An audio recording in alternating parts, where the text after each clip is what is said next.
Welcome to Life's Rich Tapestry, a podcast exploring the narrative of people's layered lives. Listen in on courageous conversations spoken from the heart. Gain insight into another's life as we tackle compelling topics which will expand your mind, help you gain perspective, and might even inspire you to do things differently. My name is Evelyn, and I look forward to your company.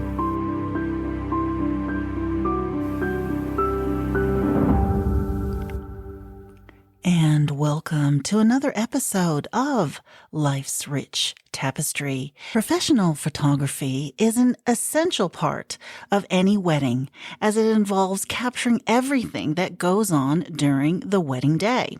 While items such as flowers, decor, and attire either wilt or are put in storage after the wedding day, your wedding photographs are items that exist long after the celebration to remind you of every single detail of the day.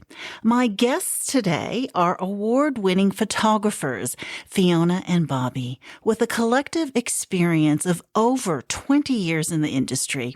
They describe themselves as a little quirky, a little sassy, a little goofy, a little romantic, and an artistically driven duo who think outside the triangle. So I'd like to welcome to the show Fiona and Bobby. Welcome to Life's Rich Tapestry. Hey, nice to be talking to you. Yeah, it's so good. It's so good to be talking to you. I've missed working with you. It's been a bit weird over the last few years with weddings canceled and, but we're getting there soon. I'll be working with you, I think, in September. So I'm looking forward to that. Oh, amazing. Yeah. That'll be great. We've definitely missed seeing you. So. Yeah, no. Okay. So I'm going to get started. When did your interest in photography start? Well, I guess we'll go with you first, Fiona. Oh, me. Okay.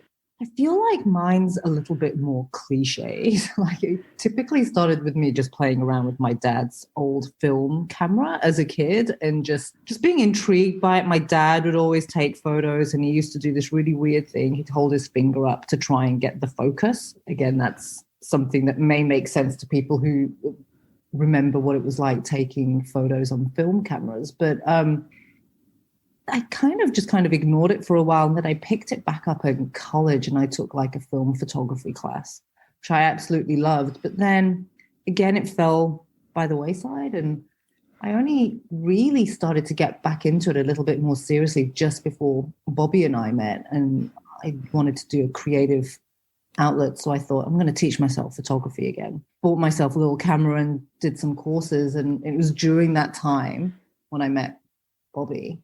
Yeah. Okay. And Bobby, when did your interest in photography start? It started about 24 years ago. I was living in Israel at the time, and there was a friend of mine who was just taking some spectacular like landscape or street photography. And I was just envious of his shots. And I remember thinking to myself, I want to start taking pictures like this. But I didn't know anything about DSLRs or anything like that. Back then it was during the advent of film. So SLR cameras really.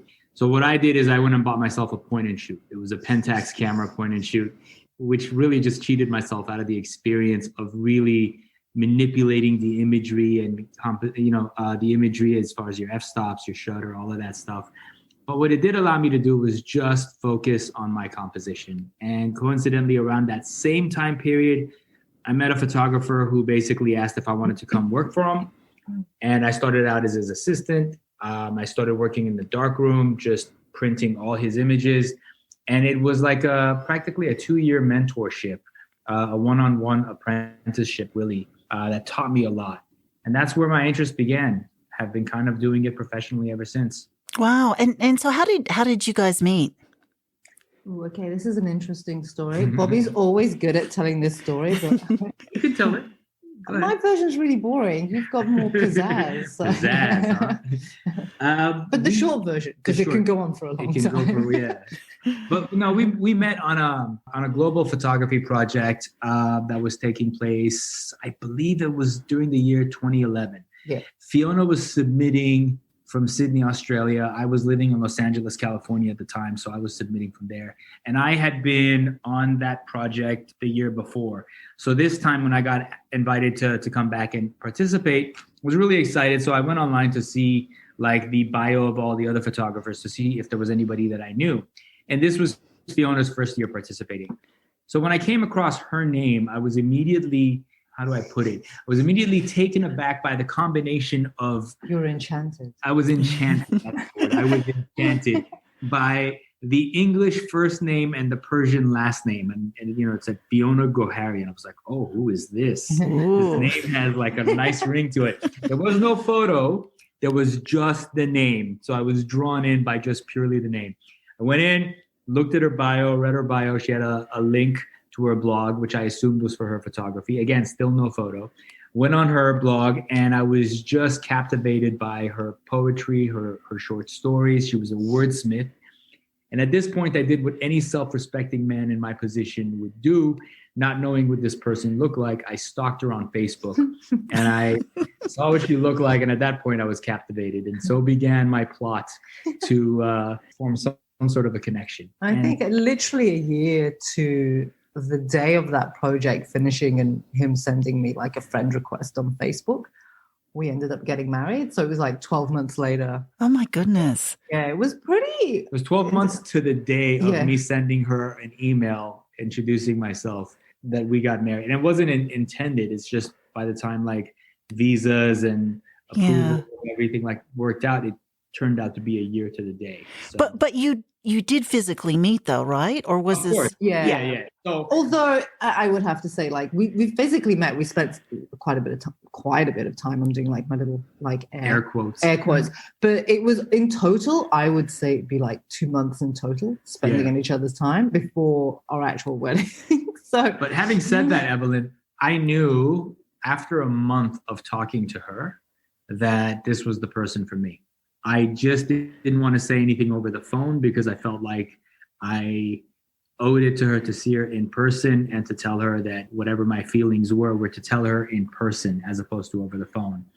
And we didn't really see each other until the first 3 months passed. Wow. So I knew within the first month. And having said that, this is because we were practically spending every night. We were like high school teenagers, literally. Like she'd get home from work, her 6 p.m. would be my 12 midnight in LA. And we would talk until 4 or 5 in the morning for me.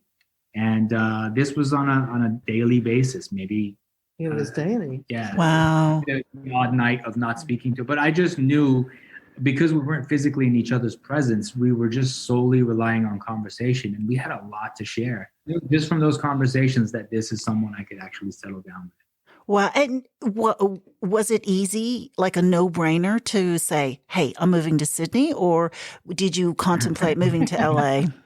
Well, I'd made the offer because I was like, well, you know, you got to make the offer to move out there. It can't be all just one-sided. So I said, hey, look, I know you've got like your family there. Your parents are quite old at that time. They were a little bit like on in age. And I was like, I'll come to the US and I'll live in California with you. And Bobby, thankfully, was like, no. I'll come to you. It's all good. So, I mean, in hindsight, it was a good decision considering the state of the US at the moment. Yeah. But I don't think you had to think too hard about it. No, I was in a place in a mindset already. Like in the last couple of years prior to meeting Fee, I was looking to just move abroad somewhere. I felt like America had really enriched me, but I felt like it was just time to move on and live somewhere else. And I wanted to live somewhere else for a change. And it just so happened that, you know, our paths crossed the way that it did. I was mentally ready to just move on. So when she offered, I was like, no, I'm actually happy to come out to you. And that's 10 years ago. When did you decide that you wanted to start your own business? When did that idea come to a forefront? I think it was like in our first year of marriage, we had a friend who was getting married, and she knew that I was dabbling with photography and that Bobby was also a wedding photographer, and she had asked us to photograph her wedding. And I mean, that was our first wedding. And I think after that, we thought, hey, we can do this. We can go into business together. And we made the crazy decision to not only get used to living with one another in that first year of marriage, because we were finally in the same country together, but also to start a business together. So, I mean, we started it with small steps. It was part-time. We were both working full-time with our day jobs. In the evenings and on weekends, we were just basically nurturing this little child into existence, into becoming what it is now. What are the benefits of working together? There's something really beautiful about, being at work and looking over at someone and knowing exactly what they're thinking, whether they need help with a situation or whether they've got it under control. It's having that familiarity and just being really comfortable with one another to be able to read one another's thoughts. And, when you're, especially with wedding photography, you can't constantly kind of running on your feet around like crazy. And so it's good having a very like-minded person that's there, who loves the business as much as you, and they're there to support it and, you're not put it in jeopardy at any point. But, there's also the odd time where it's a silent car drive home.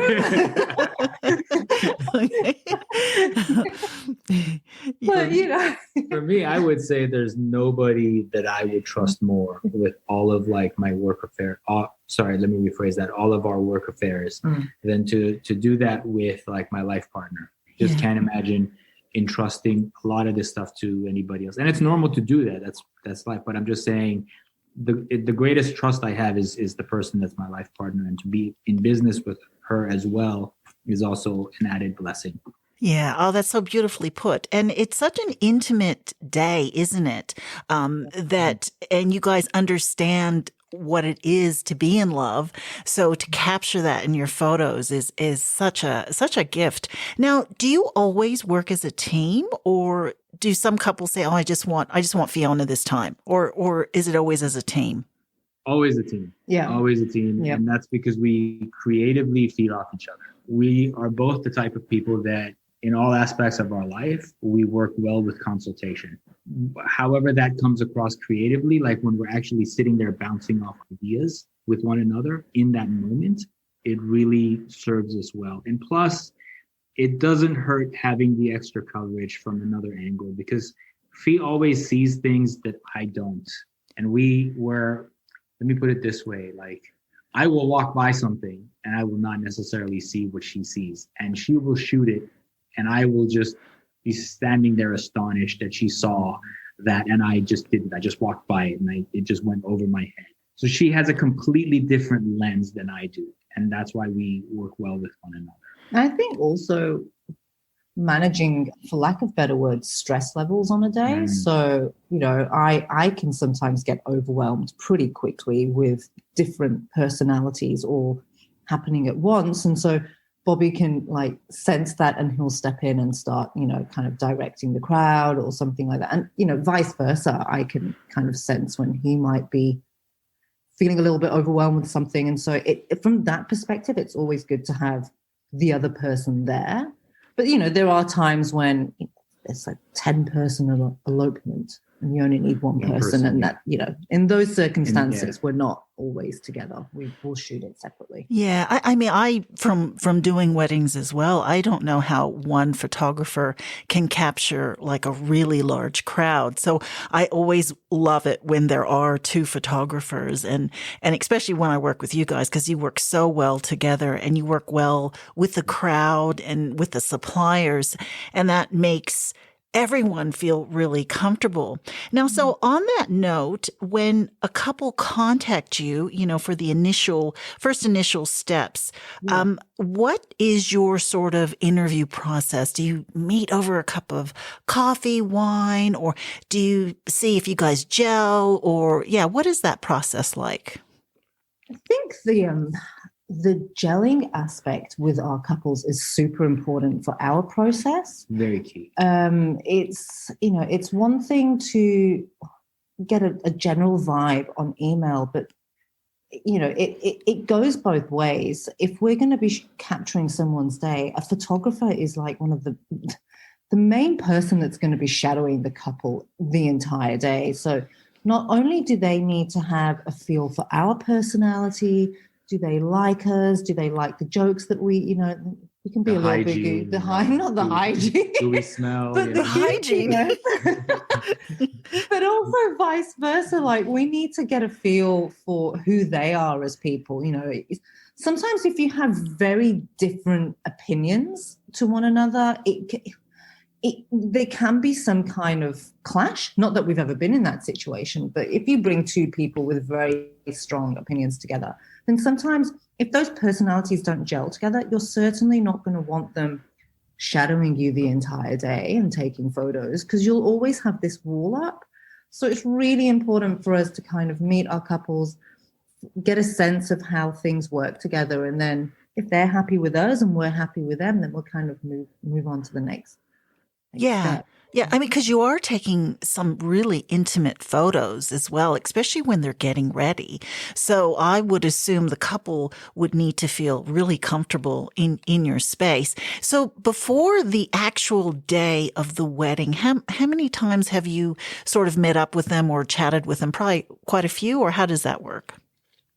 I'd say usually when we have the initial consult, that usually takes sometimes about an hour and a half or so. To 3 hours. To 3 hours sometimes, yeah. Yeah. And that really, we never put a rush on any of that stuff, because we want to take our time getting to know people. Yeah. We want to get to know their stories. We want to laugh with them. We just, we want to get to, because photography really is all about trust. And it's a 50-50 thing. I never, ever take credit for any of the imagery that we produce. It's more about it's about what the other party can also bring to the equation as well. So it's like this muse. Let me finish that. Yeah, sentence. like a muse. Like they inspire us. So it's like you see these two people and you see the little kind of dance that they do with the subtleties of their body language, and so you're tuning into that and you're trying to manifest that connection that they both have into an image. What Phoebe describes so perfectly, that only works, and that ability to just play so freely in front of the camera, that only exists when there's trust that's developed. Yeah. So initially we take as long as we need to during our consult to answer any questions, to get to know their story, to really walk away feeling more than a couple photographer relationship, so that there's some sort of a connection that's there. And then if we need to meet up again to go over timelines, to go over any questions, we definitely do that. It's always on the table. But there's lots of email correspondence up until their day. Like, I really help try and guide them through the process, be as supportive as possible. Sometimes an airing board, because these couples are going through so many different scenarios, and families can sometimes play a positive or a negative role in their planning. And so, sometimes you sit there and you talk with them over email or on the phone and help guide them through some of those challenges. But, every step of the way, we try and be as helpful as possible, because ultimately we want them to have the most stress-free day and to really enjoy the moments rather than stressing about what's coming next on the run sheet. No, that's absolutely right. It is important to get to know the couples. And I mean, I find with being a photographer, a celebrant, and even a videographer, we are kind of judged on our personality, because they have to, couples have to feel so comfortable with us. I mean, flowers don't really matter. Venue doesn't matter. I mean, you know what I mean? Because that's just the fluff that makes things look good, but we're in their faces. So they have to like us. So it is kind of, I absolutely agree with that. Now, how far will you travel for a job? Will you actually go overseas, or have you been requested to do an overseas wedding? We have done an overseas wedding. We had a beautiful opportunity to go to Boracay in the Philippines, pre-COVID, obviously. Yeah. And that was such a spectacular experience for us. But obviously that was before we had our pet dog. Yes. So I'm out of state weddings as well. Yeah. But I mean, literally, I think since we've got ourselves these two fur babies, it's put things in perspective from the standpoint of how long can we be away and because it complicates things as far as finding like pet sitters. Yeah, of course. Yeah. Or pet-friendly accommodation where we're going. So. Yeah. So really, in a day, we're kind of willing to travel up to about 3 hours one way, 3 hours back. We can do that in a day. Any more than that, usually. You have to spend the night. Yeah. And then you've got to take the dog with you. And it's like, are you going to sleep properly that night? Because the dog's feeling really uncomfortable in the place that you are. So there's a few different factors to consider. But I think we're starting to... I think one thing COVID has done is really make us mindful of work-life balance. Yes. And making sure that not everything we do is about work and the business. So we made a decision recently is to maybe be a little bit more selective with the overnight stays that we do for weddings, because it ends up being quite a process and exhausting. Yeah. So how many weddings would you photograph in a month? Do you have a limit, like, or maybe just one wedding a weekend, or how does that work? One a weekend, I'd say. Again, COVID has been the learning curve. I think the first lockdown that we went through and everyone was scrambling to reschedule weddings, I think everyone in the industry was just slotting them in wherever they could, because, you're trying to accommodate everything and you want to keep the work.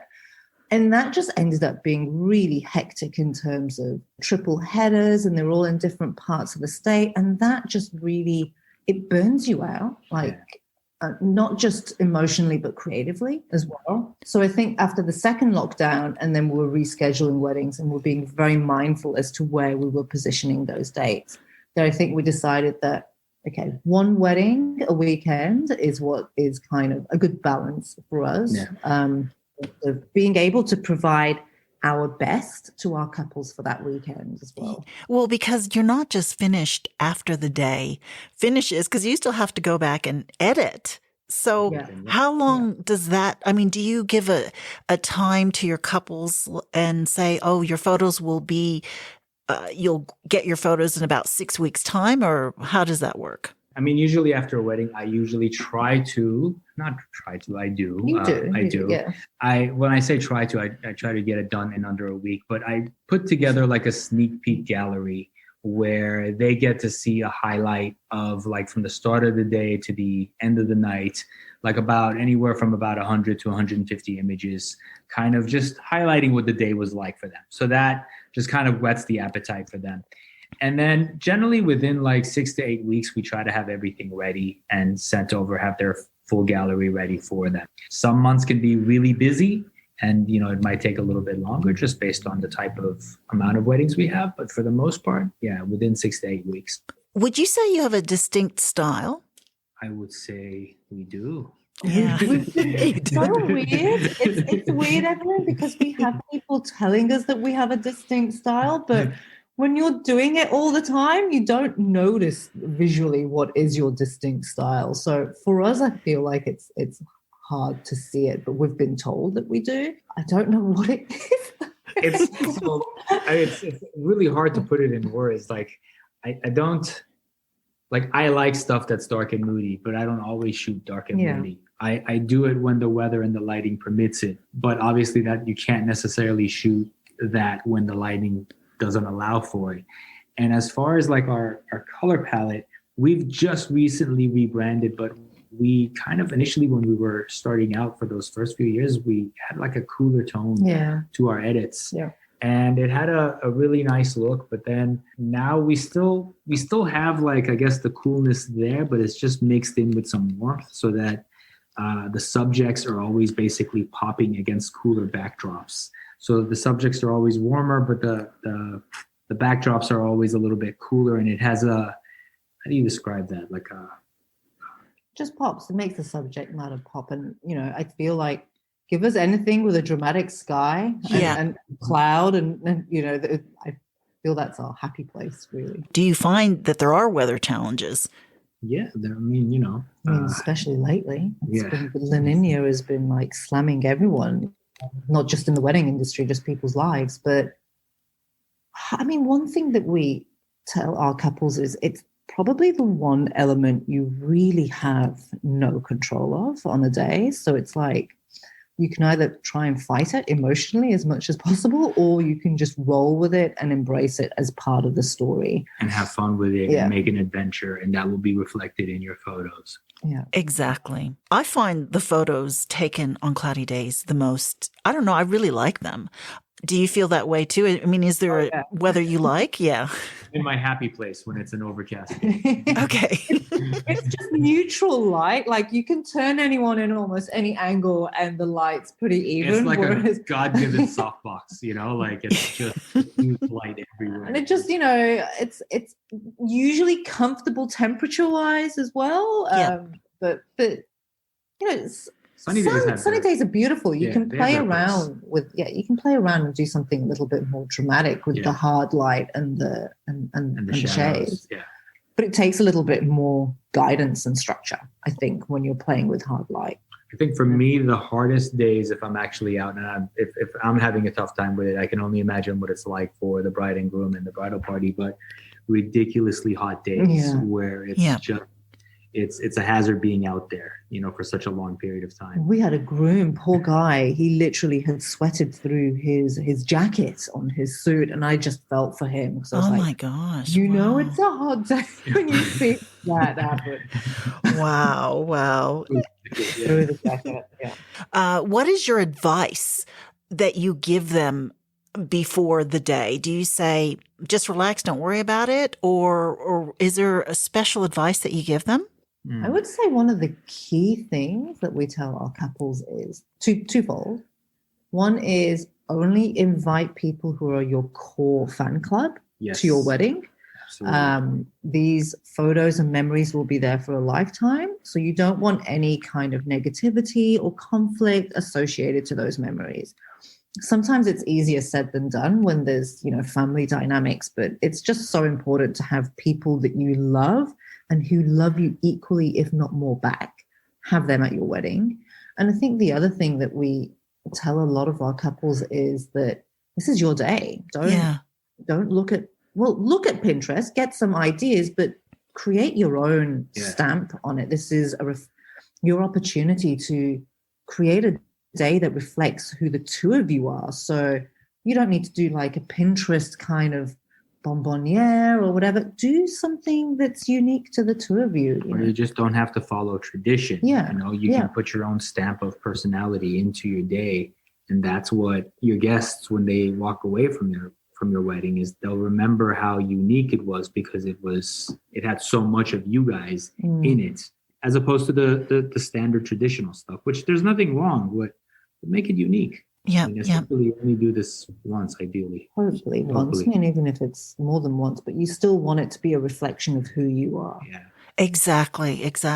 I love that you tell couples that to make sure everybody that's a guest is someone they really love and admire. Because it does make a difference if you have someone there that you don't like, you know what I mean? So absolutely, it does. No, I love that. Now, so what do you love most about taking wedding photos?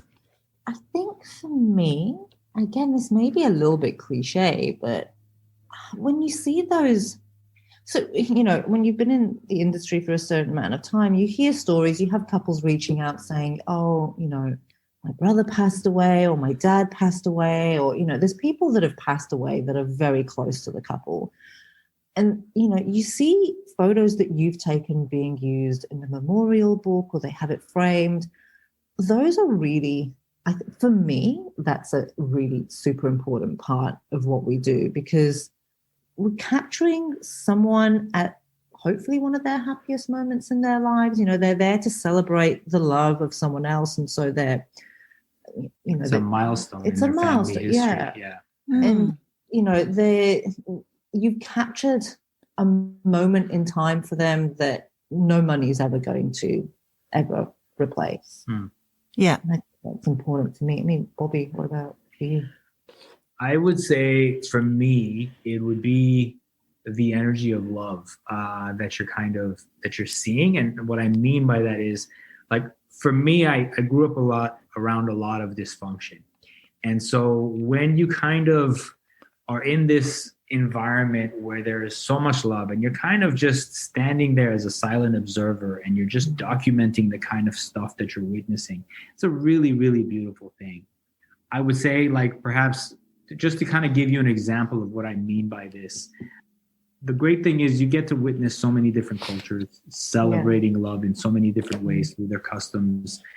And I believe I was at a Jewish wedding, and it was just after the ceremony had ended.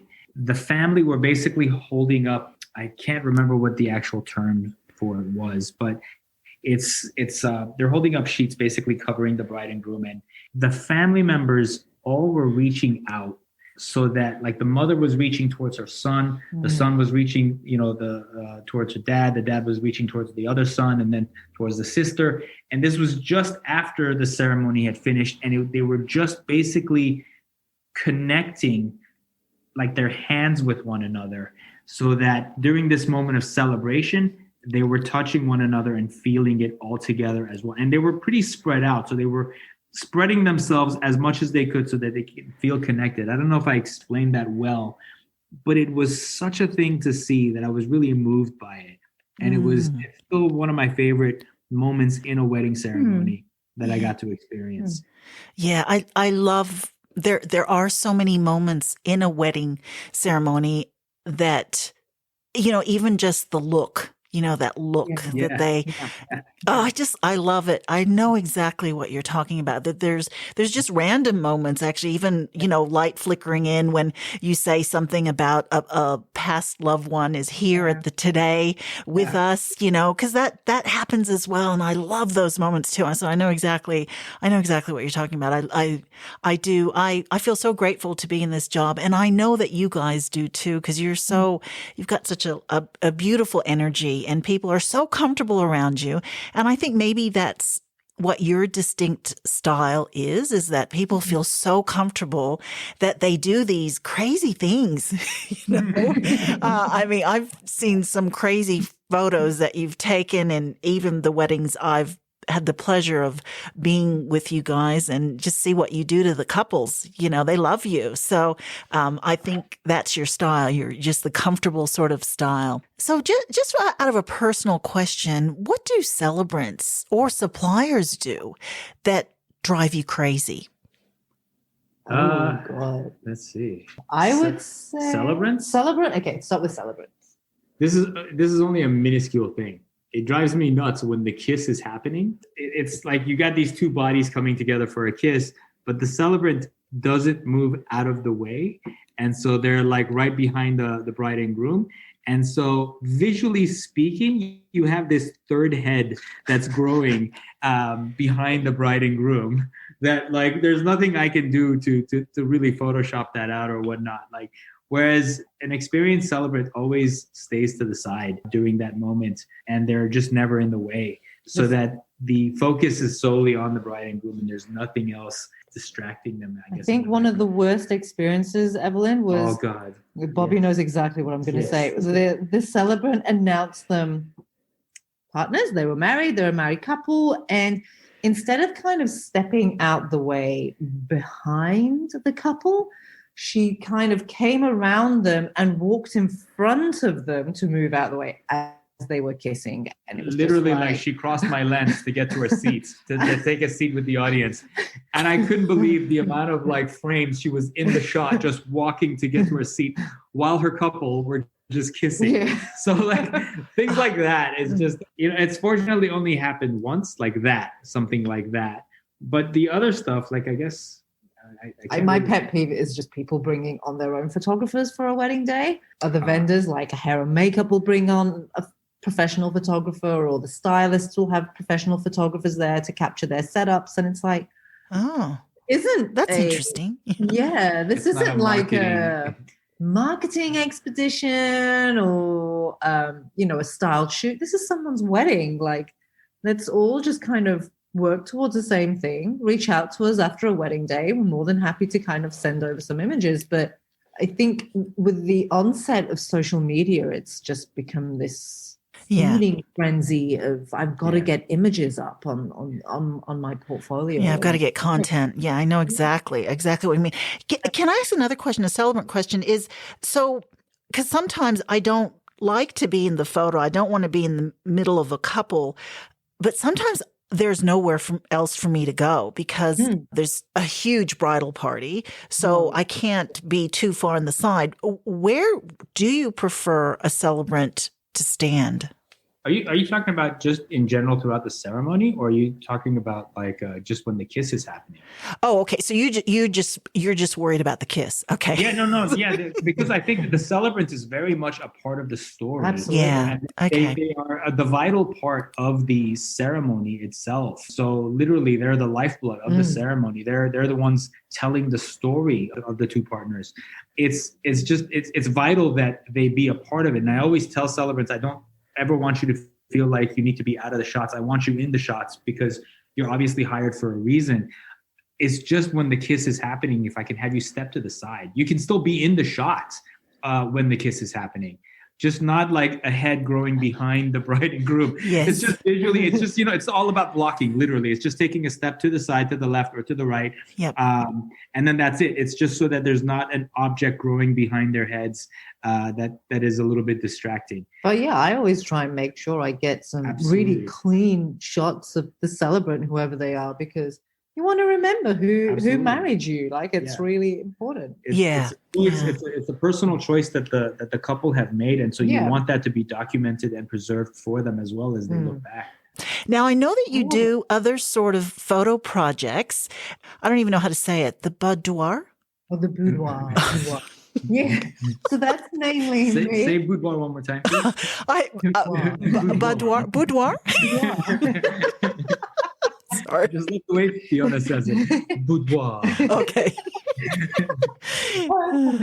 Yeah, I mean, that's mainly one of my little passion projects that I started a little while ago. And just to try and move away from the typical kind of, I think they used to be called glamour photos, there's a certain look that people have in their head when they think of boudoir photos. And I wanted to move away from that and just have this celebration of light and skin and, very loose clothing and just celebrating the skin that someone's in. Like, no two people are the same. We shouldn't have these put expectations on ourselves to conform our bodies to look a certain way. And I really enjoyed spending time with individuals and just, having music playing in the background.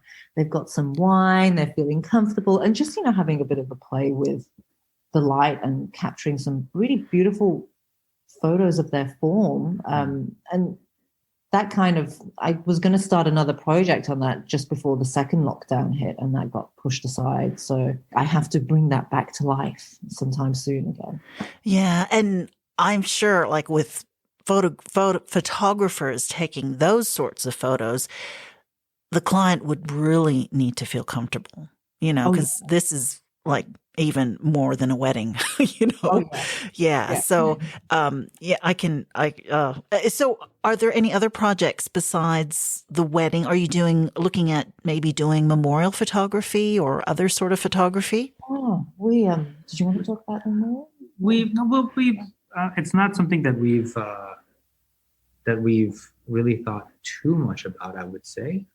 We've done it for like family and friends when their loved ones have passed on. Like, we've just taken our cameras to the memorial, to the funerals, and have documented the celebration of life that was taking place. But it isn't anything that we've actually, would you say, we've thought of as kind of no, but it is a really good idea. It's a really beautiful. Yeah. It's a beautiful moment to capture. And I know that sounds so weird because some people will be like, oh, but it's a funeral and that's a bit weird that you're taking photos. How can it be beautiful? It's all an expression of love, and capturing photos of that, people grieving. I know it sounds really bizarre, but capturing people grieving is still capturing moments of love. Yep. It's that love that's gone and people expressing that through their bodies. And I had the honor of capturing one of my friends who had passed away, her funeral. And that was a very profound moment for me, just being able to capture those moments and give that to the family for them to remember, because, the mother obviously is so deep in grief, is not really taking in all of what's going on around them or who was there. And I think the photos help as part of that healing and grieving journey, that they were able to look back on it and see that all these people had come together to celebrate the life of that person who had gone. So Yeah. Yeah. I would love to do more of that. I mean, obviously it's a tricky thing to get into because it's not something that people really factor into a budget of a funeral. And it always sounds a bit weird about talking about budgets and end of life, but it's still a really beautiful moment to capture. Yeah, I mean, when my father died in '97, my mother was taking photos, and it actually really pissed me off, to tell you the truth, that she was there taking photos. But I love those photos, and I look at them all of the time. I really do. And because she captured some really beautiful moments, you know, touching the coffin and me walking in, crying, bawling my eyes out. And my dad walking in with 4 servicemen carrying him into the church because he had a full military funeral. And I love them. And I also, when I meet with funeral clients, I try to, if I can tell that the family's a little bit more progressive, I might say, you might think of taking a photo or two. And then they're like, oh, can we? They don't think they can. But I'm like, no, really do, because this is the last time, you know, you're going to see your loved one or be with your loved one. And I try to encourage families, you know, to get a photographer or have someone take photos. I don't think there's anything strange about that. And I do think at funerals, there's so much love there, like what you were talking about. I mean, in my experience, I sometimes have felt there's more love at a funeral than at a wedding. So yeah, I hope that you're able to get into that space, because I think your photos would lend to it, because there is something with the coloring of your photos. I think that would be absolutely beautiful, you know, at funerals, because I think that's another sort of distinct style. What I've observed is there's like a blue hue to your photos. Yeah. It lends to that kind of that emotion. You just jogged my memory. I remember with your father, Bobby. Yeah, I was just thinking of this. Yeah. Like the visit that we had to the US prior to his passing. I remember taking some really beautiful photos of his dad just sitting there in the living room and just, you know, not really doing anything special, just being him. And, you know, there was his slippers and like his cane. She captured literally his daily routine, you know, just what he would do on a normal day. Yeah. And he was so comfortable around Fiona that he wasn't in anywhere like super conscious of the camera. Of course, he was conscious. But he wasn't playing up for a camera. He was just being himself. Yeah. And so that, coupled with when he did pass and I took photos at the funeral, I think that was those two elements brought together was like a really beautiful kind of like ending in terms of the story in a visual format, which was just nice. Yeah. And it truly was a huge gift, those photos. But I kind of echo something. I resonate with something that you said. You said that when your father passed and your mom was taking photos, it kind of upset you at first. I went through something similar, that when my uncle passed, my uncle was living in Italy, and he was one of those, you know, really bright lights of my childhood. He was one of those guys that made such a memorable mark throughout my life. So that when I heard of his passing, I immediately flew out there. Everyone was basically kind of saying, we need you to document the funeral and take photos. And while I was honored to do it, there was a part of me that was also very much upset that I was doing that. I felt that there was a need to have the funeral documented. I just didn't think it should have been me, because I wanted to be grieving at that time. And I think maybe that's probably something that I learned from. I still did it as a service to my uncle. But when my father passed, I remember sharing that with Fee, was saying, I really feel that photos are very necessary for this. I just don't want to do it. Would you want to do it, or should we hire a photographer? And she was more than happy to do it because of the amount of time that she spent with my dad and just how she documented him throughout Yeah. minimal amount of time, because literally a year and some months after we got married, he passed away. So Fiona's time with him was just Brief. very Brief. minimal and brief. Yeah. Yeah. Yeah. But it was always with a camera. She always had a camera in her hand, and she was always documenting the home life whenever we were visiting. Yeah, there's something so raw about photos, isn't there? I mean, people say, "Oh, I'm going to get a videographer because it captures it." But with photos, there's just something. I don't know what it is. Maybe it's our imagination. We imagine more or something. I don't know. It's just to so be morbid about it, Evelyn, I feel like people don't really value photos until they go through grief and someone has passed. I feel like the true value of a photo is felt at that point, because, things will come up in my Facebook memories of people that have passed on. And, seeing those, like, even if it's like just a snapshot, crappy iPhone photo from like your iPhone 2 or whatever it was, like this really small pixelated image means so much when that person is not around anymore. We don't document our lives enough, I think, anymore. I think Evelyn's also right from the standpoint that, for me, I think the reason, like, videos are beautiful. You get the full story with a video of once there's documentation. But with a photo, you're left to more of your imagination because it's a single moment in time that's been captured, and you don't know what the story is. It's just it's how you connect to whatever is caught and the emotion that's on that image, and it just connects to you differently than I would say video does. Yeah, it does. It does. I mean, there's something beautiful about video as well, but photos, I don't know. There's something, and with your photos, they're so dreamy. I find them really dreamy. So, yeah. So if someone's listening now and they want to connect with you, what is the best way to connect? I will have all the show notes, your Facebook, your Instagram, but what is the best way to connect with you? Best way, I would say, is just there's a little contact button on the website. That way nothing gets lost. It all comes into the inbox. So that's the best way.